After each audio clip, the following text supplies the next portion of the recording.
Io voto sinistra critica perché voglio un lavoro sicuro. Non voglio essere disoccupato o precario. Voglio un salario sociale, autobus, asili, mense scolastiche e servizi gratuiti per cassaintegrati, disoccupati e precari. Voglio la casa popolare per chi ne ha bisogno. Voglio un ambiente pulito. Non voglio il rigassificatore. Non voglio l'inceneritore. Non voglio la centrale nucleare a Pianosa. Voglio la raccolta porta a porta e il riciclaggio dei rifiuti. Non voglio altro cemento.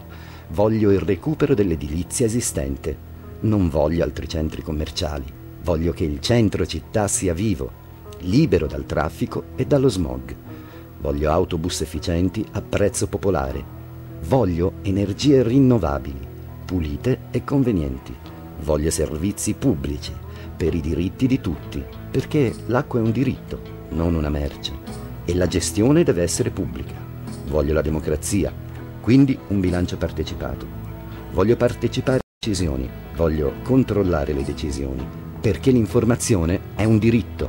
Voglio internet gratis per tutti. Voglio spazi di socializzazione autogestiti. Voglio vivere bene e libero nella mia città, a misura di donna, uomo e bambini. Io voto sinistra critica, perché ribellarsi è giusto.